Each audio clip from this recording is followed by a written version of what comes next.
আসসালামু আলাইকুম। যুক্তরাষ্ট্র ও চীন প্রতিদ্বন্দ্বী হওয়ার বদলে মিত্র হওয়া উচিত বলে মন্তব্য করেছেন চীনা প্রেসিডেন্ট শি জিনপিং। বৃহস্পতিবার 14 মে সকালে বেইজিংয়ে ট্রাম্পকে স্বাগত জানান শি। এরপর দুজনে বৈঠকে বসেন। বিস্তারিত ডেস্ক রিপোর্ট।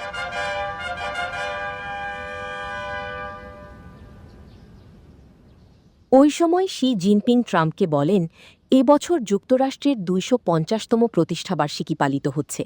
আমি আপনাকে এবং মার্কিনীদের অভিনন্দন জানাই।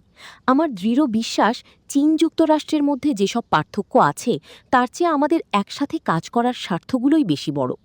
তিনি আরও বলেন, সহযোগিতা উভয় দেশকে লাভবান করবে, অপরদিকে দ্বন্দ্ব উভয়ের ক্ষতি করে।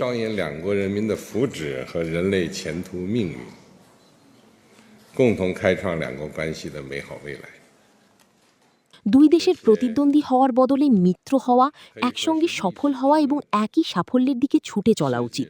আর এই যুগে বৃহৎ শক্তিগুলোর মধ্যে সম্পর্ক কীরকম হওয়া উচিত সেটির একটি রূপরেখা আমরা তৈরি করতে পারি। জবাবে ট্রাম্প শি জিনপিংকে বলেন, আপনি একজন মহান নেতা। আপনাকে আমার মহান বলাটা অনেকে পছন্দ করেন না, কারণ আমি এটি বলি কারণ এটি সত্য। তাইওয়ান নিয়ে যুক্তরাষ্ট্রের সঙ্গে চীনের সংঘাত হতে পারে। বলে মার্কিন প্রেসিডেন্ট ডোনাল্ড ট্রাম্পকে সতর্ক করেছেন চীনা প্রেসিডেন্ট শি জিনপিং। তিনি এটিকে যুক্তরাষ্ট্র চীন সম্পর্কের সবচেয়ে গুরুত্বপূর্ণ ইস্যু হিসাবে অভিহিত করেছেন। চীনের সরকারি সংবাদ মাধ্যম জানিয়েছে, ট্রাম্পকে প্রেসিডেন্ট শি বলেছেন, যদি তাইওয়ান ইস্যু ভালোভাবে সামলানো হয় তাহলে দুই দেশের সম্পর্ক স্থিতিশীল থাকবে।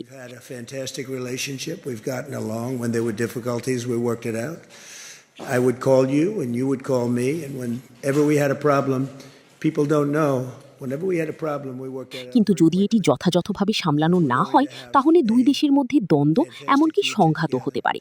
এটি পুরো চীন যুক্তরাষ্ট্র সম্পর্ককে খুবই ঝুঁকিপূর্ণ পরিস্থিতিতে ফেলতে পারে। এছাড়া তাইওয়ান যে স্বাধীন দেশ হতে চায় সেটি তাইওয়ান প্রণালীর স্থিতিশীলতার সঙ্গে সম্পূর্ণ সাংঘর্ষিক বলেও মন্তব্য করেন শি। আর তাইওয়ান প্রণালীর স্থিতিশীলতা যুক্তরাষ্ট্র ও চীনের সম্পর্কের জন্য সবচেয়ে বড় ক্ষেত্র বলে জানান চীনা প্রেসিডেন্ট।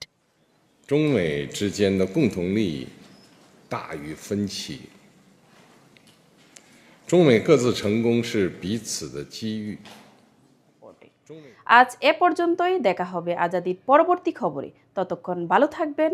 আল্লাহ হাফেজ।